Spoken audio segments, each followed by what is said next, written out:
Hello, everyone. Welcome to a new episode of Pieces of Lily. Today is December 26th. It is the day after Christmas. I hope that you all had a fabulous holiday.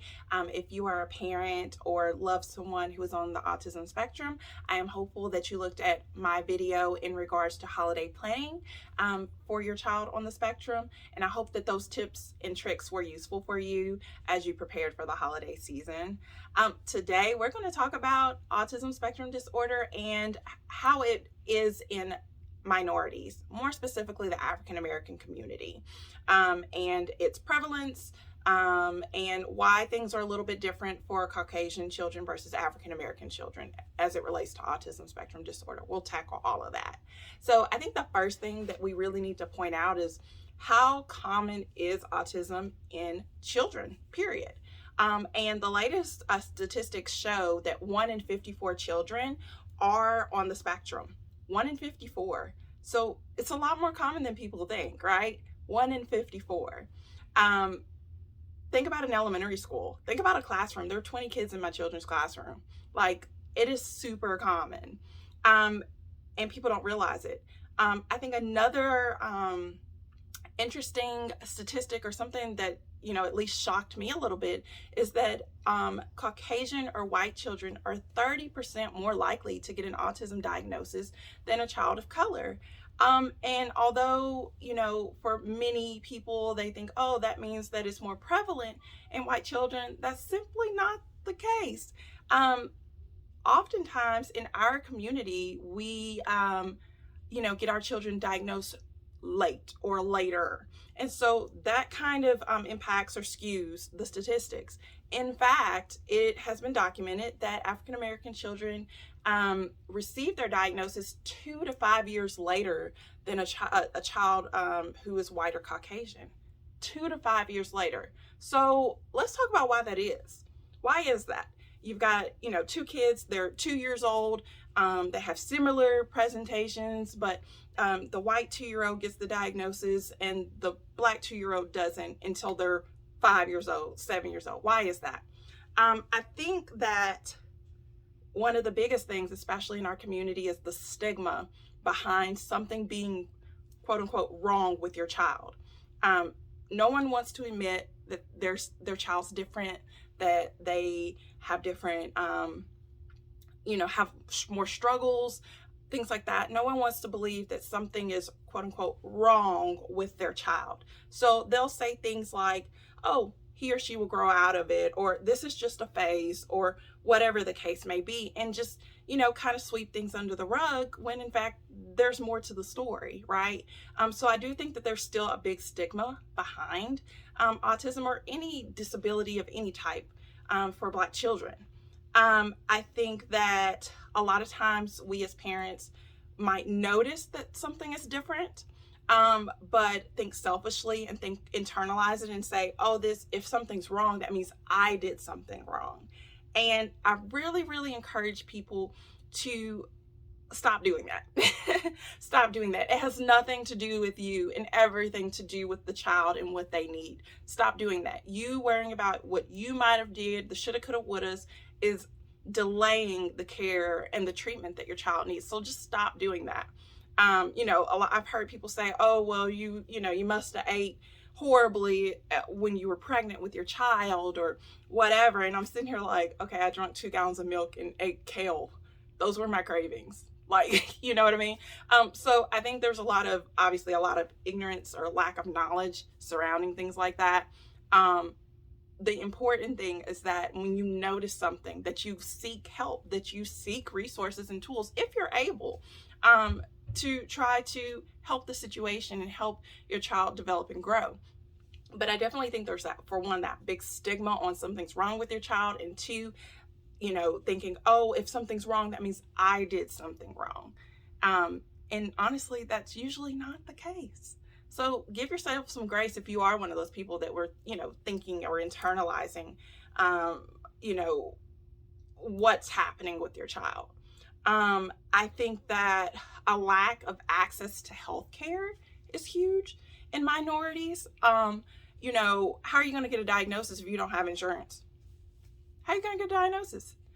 that's a huge thing. And I understand and I know that this is, healthcare cost, healthcare issues, it's across everyone, but you really see the prevalence of it in minorities. And so I think it's important to put that out there, to note that oftentimes lack of healthcare, minimal healthcare coverage, things like that really get in the way of people who think, oh, you know what, I do think something, we need to investigate a little further on what's going on with my child. Those people, they maybe don't seek those resources, can't get those resources because they simply don't have the healthcare coverage to make it happen. And then also too, for those who do have that coverage but don't have the financial capacity to pay for those specialists and pay for this, that, and the other. I know when my daughter Aaliyah was diagnosed, we saw 3 specialists in one sitting in one day. And I don't exactly remember the cost, but I know there was some cost associated with that. And so I know that a lot of times people are unable to get their child what they need because they know that they can't handle those medical bills. They can't afford that, specialty test and things like that. So that really gets in the way of people getting their child diagnosed, getting their child the care that they need, all of those things. And that also ties in with just low income in general, that, if you don't have the funds and things like that, and you don't have the grants or whatever it is, that, that may prevent you from getting what you need for your kid. And then also too, something I want to touch on too is your citizenship issues that, can play a big role, a big factor into what someone is able to do as it relates to getting their children the care that they need. So we don't want to skip over that. So let's say you know in your gut, in your heart that your child is just presenting differently than other kids their age. What can I do? What should I do, right? I think that the first thing that I would suggest doing, and it was actually something that I did, and I remember it too. My best friend and I, we were at a restaurant, and we were just casually talking about it, and she was like, hey, like, they have little tests and stuff online, like quick little tests online that you can do, and just kind of see where, where we fall. So she actually recommended, and I'm not sure if I'm, pronouncing it right or anything like that, but I do want to make sure that it's in this video. It's MCHAT-R, so M-CHAT-R. It is a quick little autism diagnosis test. It's, that you can do yourself. It is 20 questions.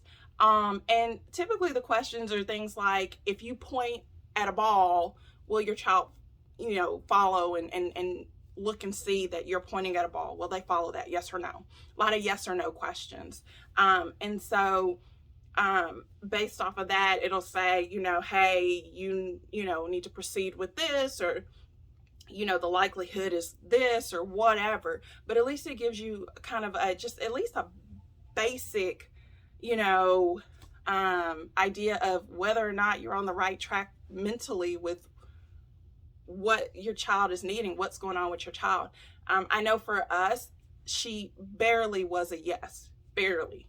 And I ended up actually going out myself to our pediatrician and just kind of saying, hey, like, I know she's doing great in these things. She's hitting these milestones. She's doing this, that, and the other, but X, Y, and Z. And actually her pediatrician wasn't super sold on the idea that she was on the spectrum, but she did go on ahead and send those recommendations or referrals out so that we could get seen. Now, unfortunately, COVID popped up, and it took, she sent the referrals out in February.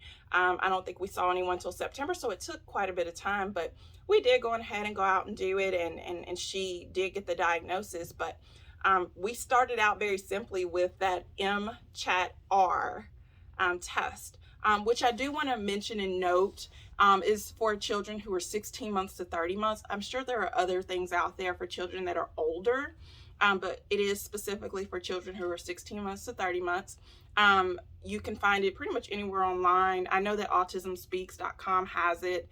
And so you can go in there and just see, like, is my mind even in the right path? Like, am I thinking about the right potential diagnosis for my child? It's at least a starting spot for you.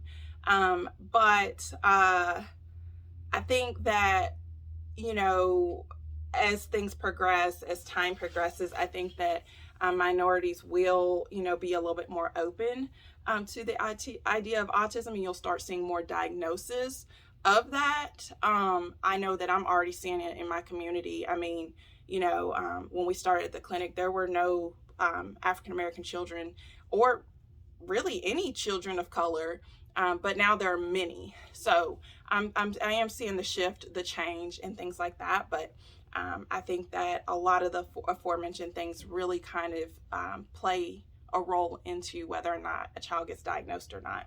And unfortunately, you know, especially as I've grown throughout this journey, I've thought to myself, I was like, oh my gosh, you remember that problem kid, or that kid, that troublemaker kid that you grew up with that just could never get it together in class and things like that?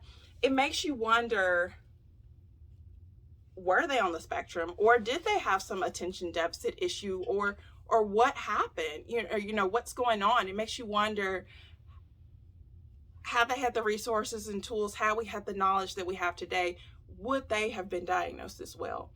So I am all about, if you have a question, if you're wondering, if you're not sure, just going ahead and ask, going ahead and, you know, research, do what you can do, as much as you can do, because obviously the barriers that I mentioned before are real. But you know, hoping that they'll outgrow it. I just feel like you know, we've got to get past that. We've got to get past that and be more proactive for our children. That is it for today. I will speak with you guys soon.